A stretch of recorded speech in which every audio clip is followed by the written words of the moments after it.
여러분 안녕하십니까? 국방부가 군부대 급식 부실 문제를 내세워 경쟁 입찰제로 전환하겠다고 발표한 뒤 접경지역 경제 붕괴를 우려한 군남 농민들의 반발이 이어지고 있습니다. 하지만 지역 정치권과 강원도마저 뚜렷한 방안을 내놓지 못하고 있습니다. 이승현 기자입니다. 군부대 식자재 경쟁 입찰 도입에 반대하는 이유는 접경지역 경제가 송두리째 무너진다는 겁니다. 지난해 강원도 군납 금액은 1,634억 원. 철원과 화천 등 접경지역 농가가 수의 계약을 통해 지금은 군부대 납품액의 80%를 수주했지만 2025년 경쟁 입찰이 시행되면 입찰받지 못할 가능성이 높아집니다. 결국 대규모 자본을 앞세운 유통기업들이 군납 물량을 가져가기 때문에 접경지역 경제는 나락으로 떨어진다는 것이 군남 농민들의 주장입니다. 특히 국방부가 군부대 급식비 현실화보다는 부실한 급식에 대한 책임을 접경지역 농가에만 떠넘기는 건 아닌지 의문을 제기하고 있습니다. 지역 정치권에서도 이번 군납 식자재 경쟁 입찰 도입에 따른 심각성을 인지하고 뒤늦게라도 의견 수렴에 나섰습니다. 다음 주에 제가 그 자리를 만들어서 농민들하고 국방부하고 간담회를 할 겁니다. 22일 날. 그래서 하나씩 풀어나가겠습니다. 강원도는 경쟁 입찰에 대비해 공공급식 식자재 유통센터를 접경 지역에 설치해 운영할 계획입니다. 또 농축협이 보유한 유통설비를 활용해 품목별로 선별 납품하는 기존 군납 시스템을 정비해 경영 비용은 줄여 식자재 경쟁력을 확보하고 상생 방안을 찾겠다고 밝혔습니다. 25년부터는 이제 수요 계약과 경쟁 입찰의 최종 결정을 산안에서 정하는 관계로 지역 주둔 사단과의 상생 협력 방안을 마련하도록 하겠습니다. 또한 농식품부, 시군 등 관계기관 더욱 긴밀히 공조해서 하지만 일방적 군납 식자재 경쟁 입찰제 도입으로 돌아선 농심을 잡기에는 역부족. 소상공인이나 이런 사람들은 다 보상을 해준다면서 농민들한테만큼은 보상이라는 얘기가 나오지도 않고 그런데도 그렇게 농민들이 힘든데 이제 와서 군납까지 뺏어가겠다. 지역 경제의 붕괴를 막겠다며 삶의 터전인 농지를 떠나 한겨울 차가운 도로 위 단체 행동도 마다하지 않는 접경 지역 농민을 위한 보다 구체적인 지원 대책이 아쉽습니다. MBC 뉴스 이승현입니다. 석탄 산업이 사양길로 접어들면서 태백시는 30년 넘게 마땅한 대체 산업을 찾지 못하고 있습니다. 최근 태백시가 미래 먹거리 산업으로 의료와 관광 중심의 항노화 헬스케어 산업을 육성하고 있는데 정부가 3조 원 안팎을 투입하는 백두대간권 발전 종합계획에 반영됐지만 해결 과제가 적지 않습니다. 이준호 기자가 취재했습니다. 국토교통부의 백두대간권 발전 종합계획의 핵심 사업으로 선정된 태백시의 항노화 헬스케어 사업은 다양한 의료 서비스를 제공하는 휴양 관광단지 조성이 주요 내용입니다. 문곡동 사베리골 일대 77만 제곱미터 면적에 이르면 2025년까지 들어설 예정입니다. 병원과 노인 요양 시설을 비롯한 복합 헬스케어 센터와 의료 연구개발 단지, 치유의 숲과 식물원 등 관광지가 조성됩니다. 태백시는 이번 사업의 직접 고용 인원이 130여 명에 이르고 상시 방문객은 530여 명에 달할 것으로 기대하고 있습니다. 폐광의 어떤 완충 작용을 할 수 있는 대체 산업의 일환으로도 저희들이 굉장히 중요하게 판단을 하고 있습니다. 체험할 수 있는 그런 체류형 웰니스 항노화 사업 단지로 만들려고 그렇게 구상을 하고 있습니다. 하지만 단지 조성의 가장 기초가 되는 병원 유치가 어려워 사업 초기부터 난항을 겪고 있습니다. 태백시는 종합병원 등 병원 3-4곳과 유치를 추진했지만 대도시와의 접근성이 낮다는 이유로 모두 거절당했습니다. 궁여지책으로 한방병원을 집중 유치하기로 했는데 현재 서울 지역 한의원 등 4곳 정도가 관심을 보이고 있습니다. 병원을 다수 유치하더라도 다른 지자체가 비슷하게 추진하는 복합의료단지와의 경쟁도 쉽지 않습니다. 제주도 서귀포시는 태백시가 조성하는 면적의 2배 규모로 의료단지를 이미 건설 중인데 복합 쇼핑몰과 워터파크 등 방문객을 유인할 수 있는 시설이 훨씬 더 많습니다. 전문가들은 고랭지 채소로 만든 건강 먹거리 단지와 의료기기 산업을 연계하는 등 강원도 차원의 역량을 모두 쏟아야 한다고 조언합니다. 지역에는 인프라나 간단한 프로그램의 개발만 가지고는 성공할 수는 없고요. 강원 디지털 헬스케어 규제의 특구라든지 그런 부분이랑 잘 엮어서 산업화 방안을 모색하는 것도 굉장히 중요하다고. 탄광 중심의 기반 산업 붕괴와 잇따른 인구 유출로 침체를 겪는 태백시가 위기에서 벗어나기 위해선 치밀한 대체 산업 육성 정책이 필요합니다. MBC 뉴스 이준호입니다. MBC 강원 3사와 KBS가 내년 대통령 선거와 지방선거 출마 예정자에 대한 공동 여론조사 결과를 발표합니다. 첫날인 내일은 더불어민주당 이재명, 국민의힘 윤석열, 정의당 심상정, 국민의당 안철수 등 대선 후보에 대한 강원도민의 지지도와 함께 문재인 대통령의 국정운영 평가 결과를 공개합니다. MBC 강원 3사는 내일부터 닷새 동안 뉴스데스크 강원을 통해 여론조사 결과를 집중 보도합니다. 권성동 국회의원의 성희롱 발언 의혹과 관련해 여당 국회의원들이 강릉경찰서를 방문한 것을 두고 여야 간 공방이 이어지고 있습니다.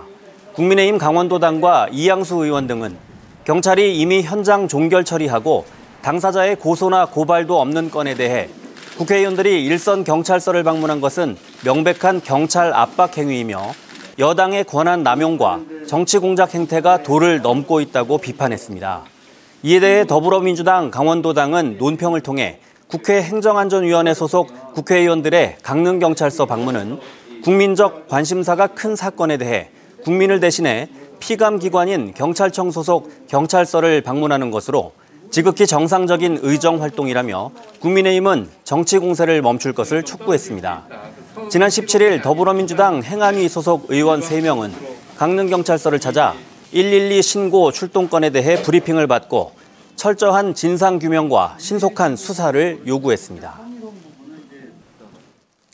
춘천과 원주, 속초와 동해 등에서 두 자릿수 확진자가 나오며 오늘 하루 도내에서만 100명 넘는 확진자가 나왔습니다. 오늘 오후 6시 기준 도내에서는 원주 21명을 비롯해 춘천 19명, 속초 18명, 동해 11명 등 모두 117명이 확진 판정을 받았습니다. 오늘 0시 기준으로 강릉 아산병원과 강원대병원의 중환자 병상은 모두 찼고 춘천 성심병원 4개, 원주 세브란스의 3개 병상이 남아 있습니다. 도내 누적 확진자는 11,192명입니다. 오늘 오후 3시 반쯤 강릉시 사천면에서 바비큐 불씨에서 시작된 것으로 보이는 산불이 발생해 200제곱미터가량을 태우고 20여 분 만에 진화됐습니다. 이보다 앞선 오늘 아침 6시 40분쯤 원주시 관설동의 한 창호 설치업체의 사무실 겸 숙소에서 불이 나 1시간 만에 꺼졌습니다. 숙소에서 자고 있던 직원들이 대피하면서 인명피해는 없었지만 철골조로 된 1층 건물 106제곱미터가 불에 타 소방서 추산 4,200만 원의 피해가 발생했습니다. 경찰과 소방당국은 정확한 화재 원인을 조사하고 있습니다. 코로나19 확산으로 방역 대응 업무가 가중돼 지원 인력을 추가 투입합니다. 강원도 방역당국은 18개 시군 선별진료소와 역학조사 등에 484명의 지원 인력을 추가 배치했다고 밝혔습니다. 아울러 보건소 한시 인력 지원 사업을 확정해 내년 1월부터 넉 달 동안 218명을 추가로 지원할 예정입니다. 정부의 코로나19 거리두기 강화로 도내 일부 학교 등교 인원이 조정되는 가운데 대부분의 학교는 전교생 등교가 가능한 것으로 나타났습니다. 강원도교육청은 내일부터 학사 종료 시기까지 학생 수 400명 초과 1000명 이하 학교 110곳과 1000명 초과 학교 7곳에서 초등학교 1, 2학년을 제외하고 밀집도 조정을 위한 학년별 부분 등교를 시행합니다. 그러나 도내 전체 1022개 학교 가운데 400명 이하인 소규모 학교가 905곳, 88.5%에 달해 지역 여건에 따라 대부분 전교생 등교가 가능한 것으로 나타났습니다. 평창군이 오대천 상류 지역을 비점 오염원 관리 지역으로 지정받기 위한 계획을 추진합니다. 이를 위해 타당성 조사 용역을 내년 상반기까지 진행한 뒤 하반기쯤 환경부에 관리지역 지정을 신청할 예정입니다.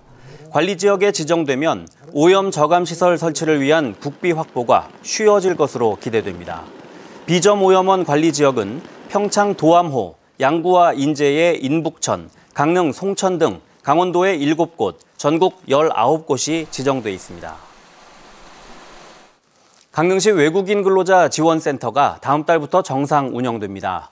강릉시의회는 조례안에 명시된 기능 외의 업무를 수행할 경우 센터 운영을 중단할 수 있다는 단서 조항을 달아 최근 외국인 근로자 지원센터 운영 조례를 수정 가결했습니다. 강릉시는 관내에 거주하는 외국인 근로자 현황 파악과 정착을 돕기 위해 지원센터 건물 매입 등을 추진했지만 운영비를 마련할 수 있는 조례 제정이 늦어져 시설 운영에 차질을 빚어왔습니다. 강릉시는 외국인 업무와 사회복지 업무 등의 경력이 있는 4명을 선발해 외국인 근로자 지원센터를 운영할 계획입니다. 원주 소방서가 화재가 잦은 전통시장에 큰 화재를 예방할 수 있는 자동 소화 패치를 설치하는 등 겨울철 안전활동에 나섰습니다. 원주 중앙시장과 시민 전통시장의 점포 354곳에 자동 소화 패치를 설치해 노후한 전기시설을 점검했고 다음 달에도 건강보험 심사평가원과 공동으로 나머지 전통시장 700여 곳에 점검에 나섭니다. 자동 소화 패치는 콘센트에 부착해 설치하는 화재 예방 용구로 콘센트가 과열되면 자동으로 소화 약재가 나옵니다. 속초시가 내년 2월까지 생계가 곤란하거나 독거 어르신, 장애인 등 어려움이 더 커지는 취약계층을 찾아내 지원하기로 했습니다. 속초시는 단전, 단수, 전기료와 각종 보험료 체납, 금융연체 등 국가와 지자체의 도움이 필요하지만 지원받지 못하는 가구를 대상으로 겨울철 난방유와 난방 물품을 지원하고 화재 경보기 보급, 보일러 동파 방지 예방 등의 사업을 지원합니다. 생계 곤란 위기 가구에는 한시적 긴급 복지 서비스를 지원할 계획입니다. 겨울철 한파와 난방시설 개선 등 복지 서비스 도움이 필요한 시민은 주소지 동주민센터 복지 담당 공무원, 시청 주민생활지원과 또는 전화 129번으로 문의하면 됩니다. 음주운전을 하다가 남의 차량을 들이받아 운전자를 다치게 한 60대 남자에게 징역형의 집행유예가 선고됐습니다.